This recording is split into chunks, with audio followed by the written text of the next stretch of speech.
Bismillahirrahmanirrahim. Alhamdulillahi Rabbil Alamin. Salatu wassalamu ala asyrafil anbiya'i wal mursalin. Nabiyina Muhammadin wa ala alihi wa sahbihi ajma'in. Assalamualaikum warahmatullahi wabarakatuh.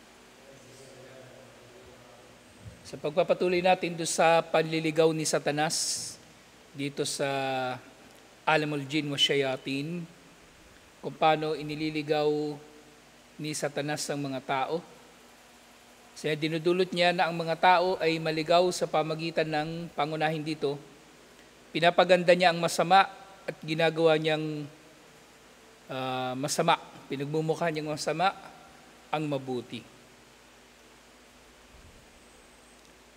Fahadi da'wat ila syuyu'iyya wal ishtirakiyya. Ito, nabagita pala natin ito nung nakaraan. So kabilang doon sa mga ipinapakalat ni Satanas sa mga tao, yung mga pagkalat ng mga ideolohiya katulad ng communism, socialism, syempre marami pang iba, feminism, LGBT, at iba pa. Lahat ng ito ay ginagamit ni Satanas. So, sinabi nga ni Sheikh rahimahullah, وَهَذِهِ الدَّعْوَاتُ الَّتِي تَدْعُو إِلَى خُرُوجِ الْمَرْأَةِ كَاسِيَةٌ آرِيَةٌ بَاسِمُ الْحُرِّيَّةِ وَتَدْعُو إِلَى هَذَا التَّمْثِيلِ السَّخِيفِ الَّذِي تُدَاسُ فِيهِ الْأَعْرَاضُ وَالْأَخْلَاقُ وَتَنْتَهِكْ فِيهِ الْحُرُمَاتُ بِاسْمِ الْفَنِّ. So bukod doon sa mga ishtirakiyya nga at syuyu'iyya at iba't iba pang mga madahib na nagdudulot sa mga tao na sila ay, kumbaga, malulungkot o matatakot, talagang masisira yung kanilang lipunan. Sinisimulan ito ni Satanas sa pagsira din sa individual at syempre sa pagsira sa pamilya. Ngayon, sinasabi ng mga sociologist na Muslim na kung gusto mong makita ang kalagayan ng anumang lipunang Muslim, tingnan ninyo ang kalagayan ng kababaihan nila. Kung matino, maalam ang kababaihan nila, matino rin ang lipunan ng mga Muslim, insyaAllah. Bakit ganon? Kasi mga babae naman ang naunang magtuturo sa mga bata. Ang mga ina ang mauunang magtuturo sa mga bata. Kaya nga, wala kayong aasahan doon sa mga tao na lumalaki sa mga sirang pamilya. Kahit ano pang aral nila, talagang pangunahin talaga na may impluwensya yung pamilya. Pangunahin na may impluwensya ang pamilya.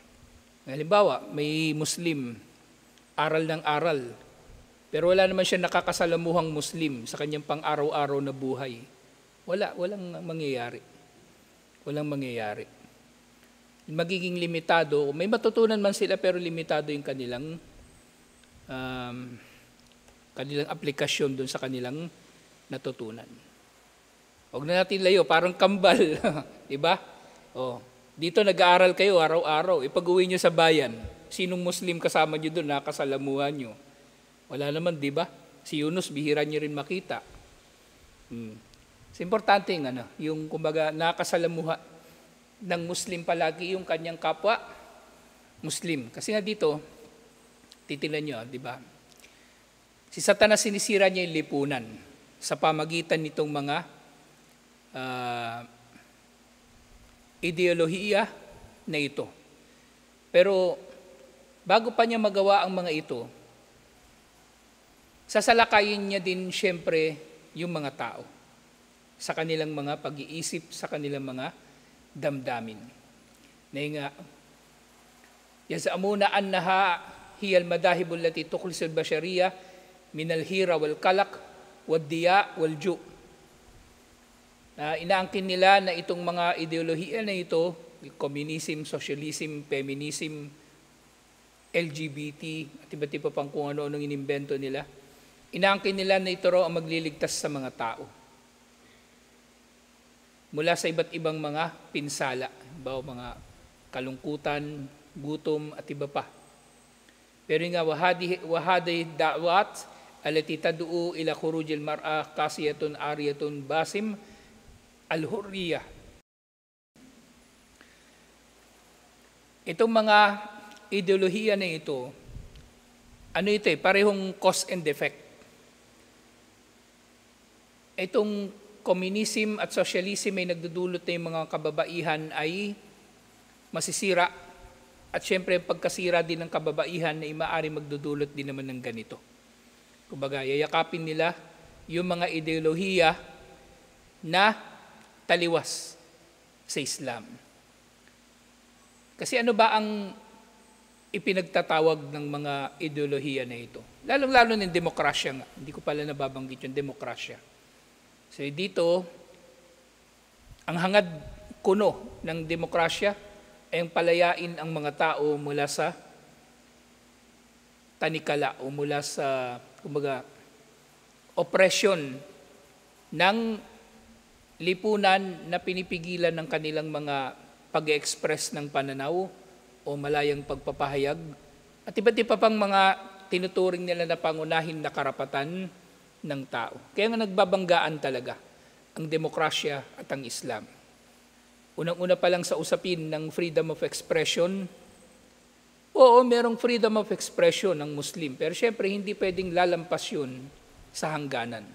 Pwede ka magpahayag ng damdamin mo, ng opinion mo, pero kung ang pagpapahayag mo ng opinion mo ay mangangahulugan na masasagasaan mo ang karapatan ng tao sa kanilang karangalan, hindi pwede. Hindi pwede. Yung manlilibak ka, maninirang puri, hindi yun freedom of expression. Ganyan kalabo ang pag-unawa ng mga tao sa bagay na ito. Kaya kung titingnan ninyo, ay hindi alam ng mga tao anong gagawin nila sa mga bagay-bagay.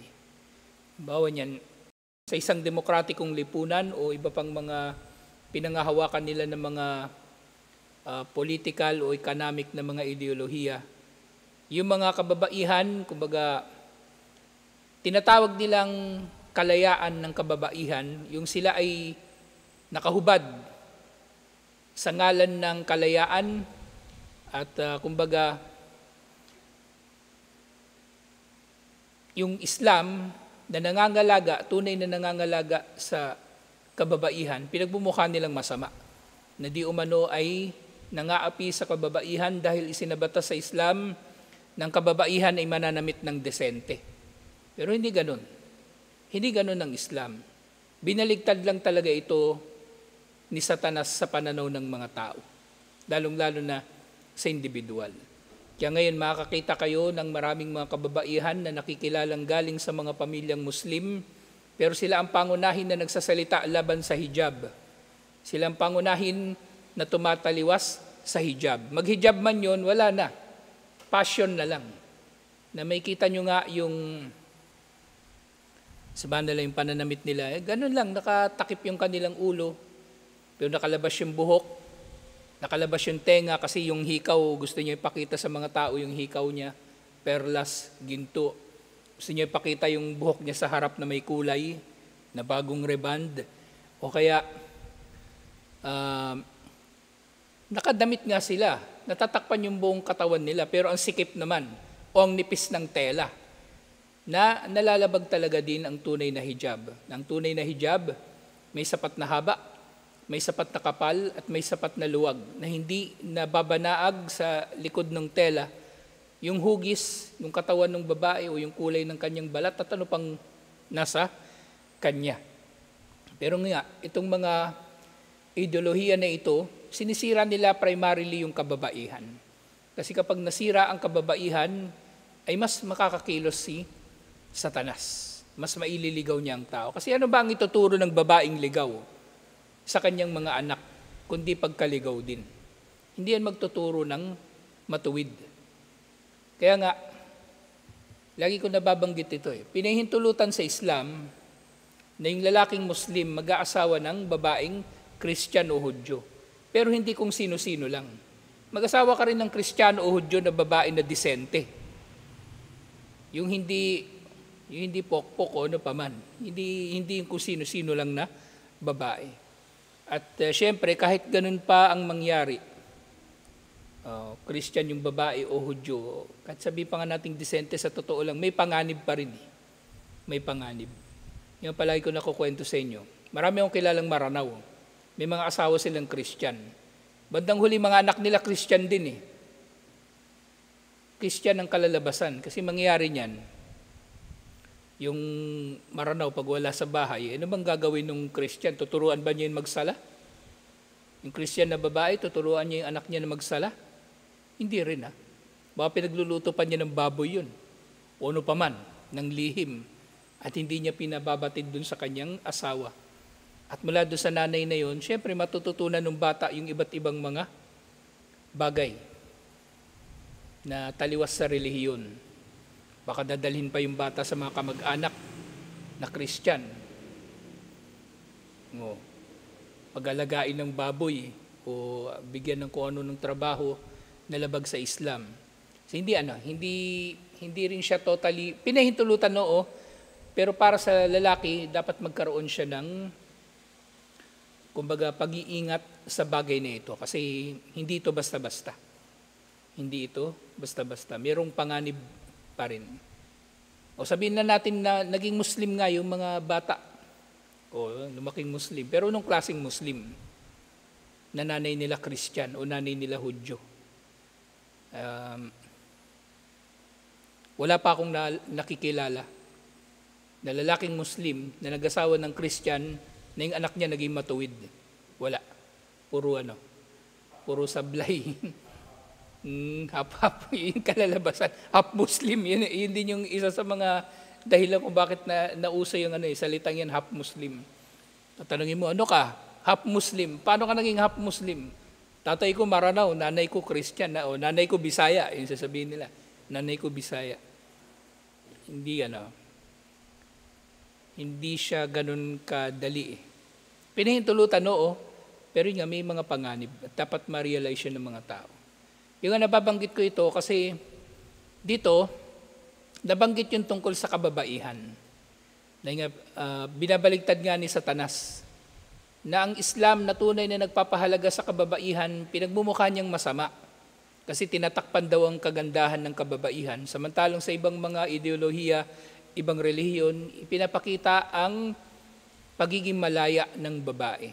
Pero hindi ito ganito natin tinatanaw. Tinatanaw natin ito sa pangunahin nating pag-unawa ng pinaka nakakakilala sa tao ay ang tagapaglikha nito, si Allah. Nalalaman ni Allah kung anong pinakamabuti sa tao at yun ay pinag-uutos niya. At nalalaman ni Allah kung ano ang makakasama sa tao at yun ay ipinagbabawal niya. Ganon sa Islam. Pero nga, pag yung tao, wala na, baligtad na yung pag-unawa niya, ay iisipin nga niya, magiging katanggap-tanggap nga sa kanya na mas mainam maging babaeng kuppar o mas mainam yung mga kuppar na babae kaysa sa babaeng Muslim kasi sila ay tumatamasa ng kanilang mga karapatan na pinagkakait sa kanila ng Islam, waliyadu billah. So ganyan na ganyan ang nangyayari kapag nasisira ang lipunan ng mga Muslim. Nasisira din ang kababaihan na unang nagtuturo sa kanilang mga anak ng mga Islamic values sana. Pero kung wala siyang tinuturo, mahirapan yung bata. Kahit ano pang aral niya,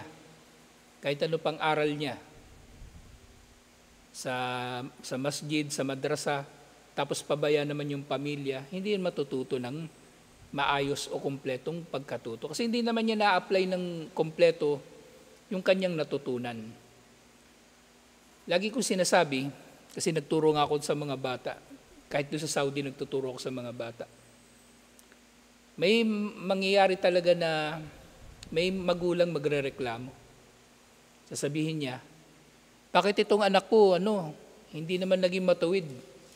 Aral ng aral dyan sa inyo, sa madrasa, hindi naman naging matuwid. Akala ko magiging matuwid pag nag-aral dyan sa inyo. Hindi ang madrasa lang o yung masjid lang ang magtuturo sa bata ng pagiging matuwid. Ang magulang, lalong-lalo na ang magtuturo. Pero problema ngayon sa mga magulang, Kumbaga, abala na sila sa maraming mga bagay.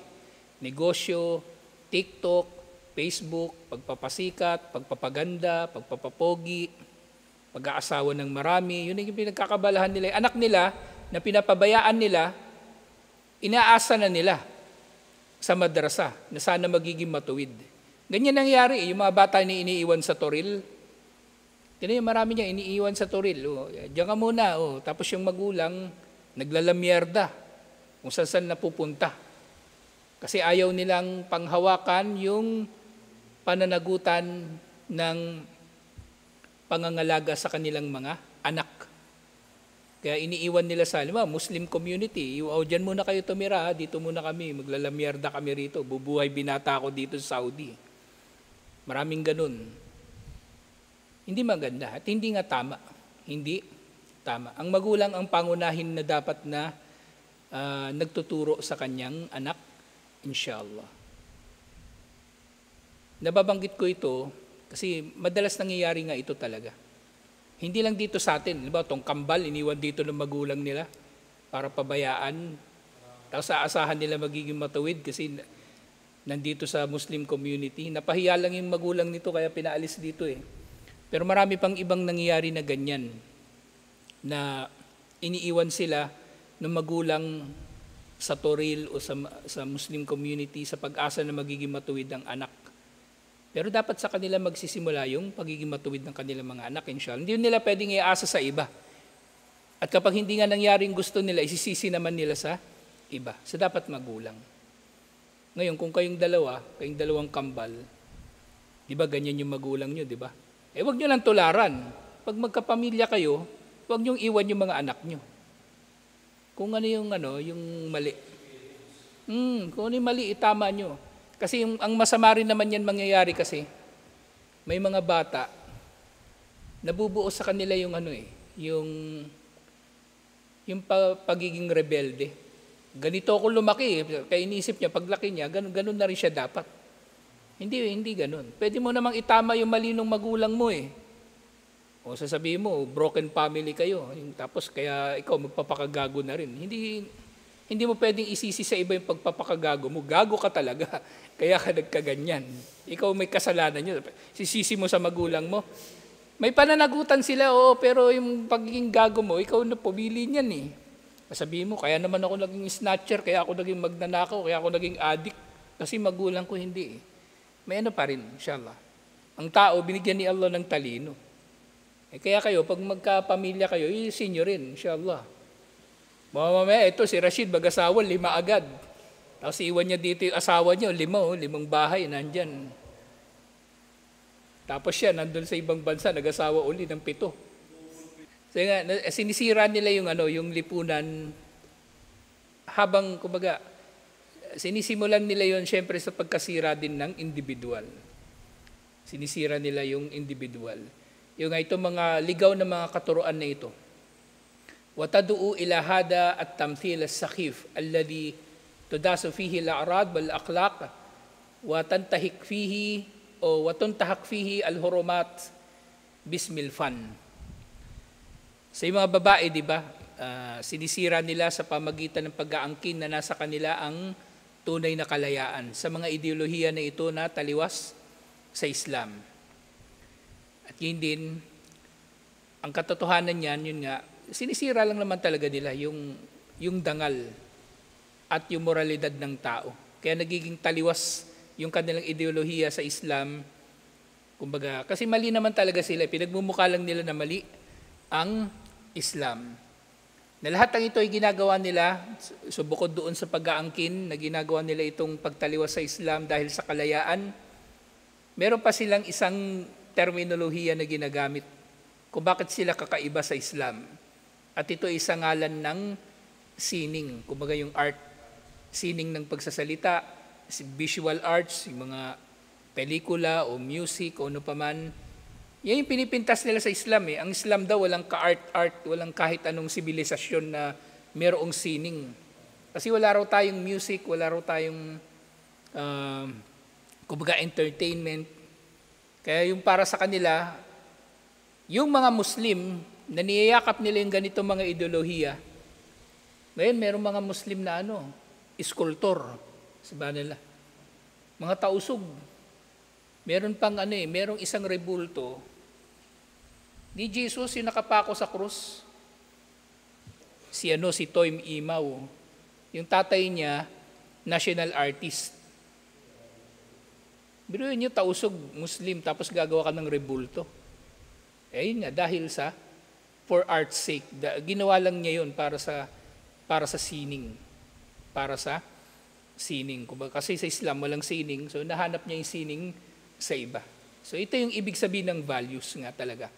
Yung values na dapat na naintindihan ng Muslim, maga pa lang sa kanyang buhay, ng ating pagpapahalaga o yung mga bagay-bagay na pinahalagahan natin, ayon lang kung ano mang may kinalaman sa ating relihiyon.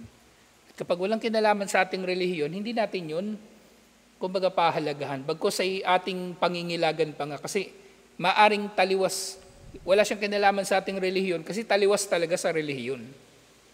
Taliwas talaga sa relihiyon. Kasi, di ba may konsepto ng pagiging Islamic? Kasi yung pagiging non-Islamic, walang kinalaman sa Islam. Pwede ngang un-Islamic talaga Un-Islamic as in taliwas talaga sa Islam. So maring non-Islamic, walang kinalaman sa Islam. Pero yung mga non-Islamic na yun, maaring yung marami doon ay un-Islamic talaga o taliwas sa Islam. Dahil dito, ang mga ideolohiya na ito na nagtatawag sa mga immoralidad na ito na pinagmumukha nilang tama kasi mali ang Islam, ito'y nagdudulot na ang mga tao ay kumbaga tatangkilik sa mga bangko, tatangkilik sa musika at kikilalanin nila na ang anumang pinangahawakan nila na ideolohiya na pangkufar ay mas mainam waliyadu billah kaysa sa Islam. Di kufur, biro niya nagsimula sa kumbaga sa values ng tao, sa mga bagay na pinahalagahan niya. Tas bandang huli mauuwi pala sa kufur. Oo, nakahijab siya. Oo, kumbaga maaaring nagsasala pa siya, pero sa ganitong kamapanganib na kalagayan, nandun na siya sa bingit o nandun na siya sa hukay ng kawalang pananampalataya.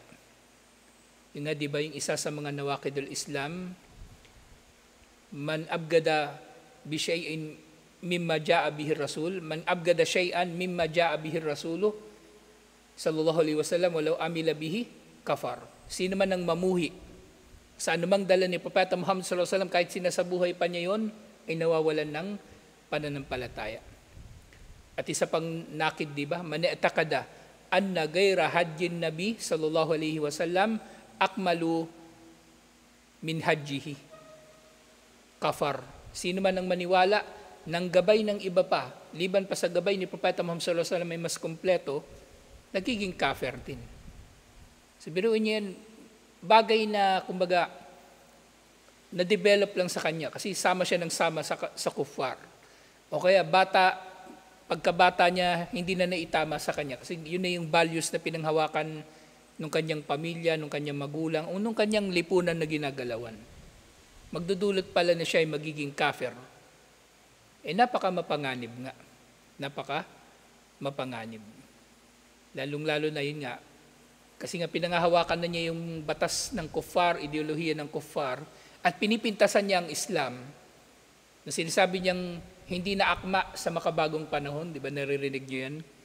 Sasabihin nila modern Muslim sila, kasi ang Islam ay hindi na akma sa bagong panahon. Kaya dapat mag-a-adapt daw tayo, waliyadu billah. Tapos meron pa magsasabi, moderate Muslim sila. Kasi moderate Muslim sila, bakit sila moderate Muslim? Kasi ang Islam daw ay masyadong mahigpit at hindi na nga rin akma sa makabagong panahon o sa iba't ibang mga kultura ng mga tao.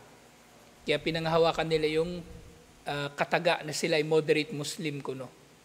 At syempre, may narinig pa ako noon ang nakwento lang sa akin yun Meron daw mga nagsasabi, maranaw daw sila, hindi sila Muslim. Kasi daw yung Muslim salbahe, sila mabait. Di ko alam pero Maranaw din yun yung nagkwento nun. So maring din yun. Kumbaga, hindi ko na inuungkat kung ano man, pero tiyak na, syempre jahil mangmang lang magsasabi nun. Pero anong naging dahilan para sabihin niya yung bagay na yun? Di ibig sabihin, meron siya ibang bagay na pinanghawakan, mas pinahalagahan kaysa sa Islam. Kaya niya nasasabi, yung bagay na yun, waliyadu billah.